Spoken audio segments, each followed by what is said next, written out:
Hi guys, magandang gabi.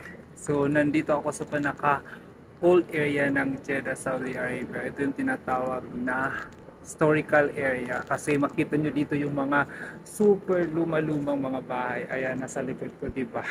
Dati nakikita ko lang to sa YouTube, sa mga vlogs. But now, nandito talaga ako sa pinakan area. Ayan guys, ang ganda, di ba? So, just imagine thousand or hundred years ago na po yung mga bahay dito, pero napaka-tibay pa rin siya, standing still pa rin siya kasi made of mud stock po siya or yung semento, ayan nga. So di ba ang galing?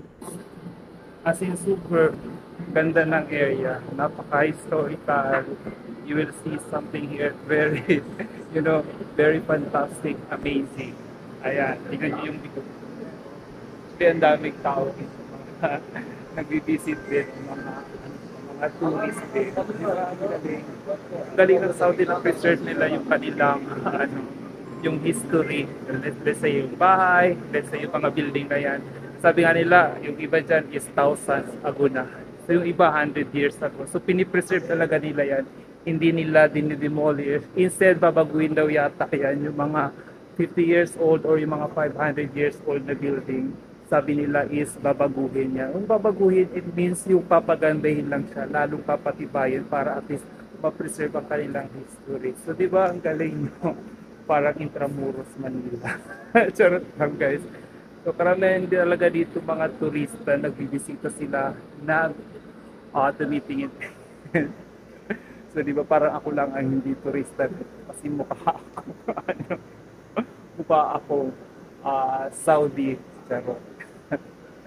At alam niyo ba, kumpleto rito halos meron na ding mga shop. So once you come here, so available na yung ano, yung mga tindahan, mga store. So, parang napaka one stop shop siya, napaka convenient, napaka bilis ng lugar para at least kung gutom ka, ayan, may store na agad dito sa malalapit. May mga restaurant, may mga kapihan din. Diba, imagine mo guys, nakakamanga yung kanilang mga building. So, tignan nyo to, eto. Ayan, no?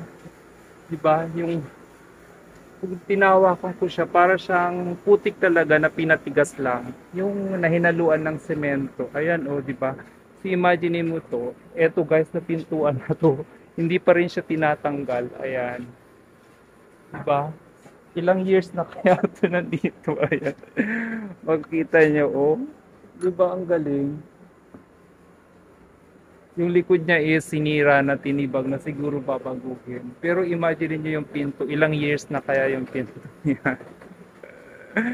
Di ba ang galing? Nakakamaka talaga. So ang daming ano rito sa happy weekend. So ayun. Yung mga nagtatrabaho, inaayos yung building. Ang galing. Anyway, that's all for today's guys. Sana na-tour ko kayo in the smallest thing I can do para maipakita yung Jeddah, Saudi Arabia. So actually lahat ng area ng Saudi Arabia may mga history or yung may mga historic area na tinatawag. Parang Pilipinas din, di ba? So pinipreserve natin yung history. So at least kahit pa paano, kung may mga tourist or bisita tayo, nalalaman nila yung ating history. Same here sa Saudi Arabia. So ganun guys, thank you for watching. Please don't forget to follow. Magandang hapon, magandang gabi. Bye.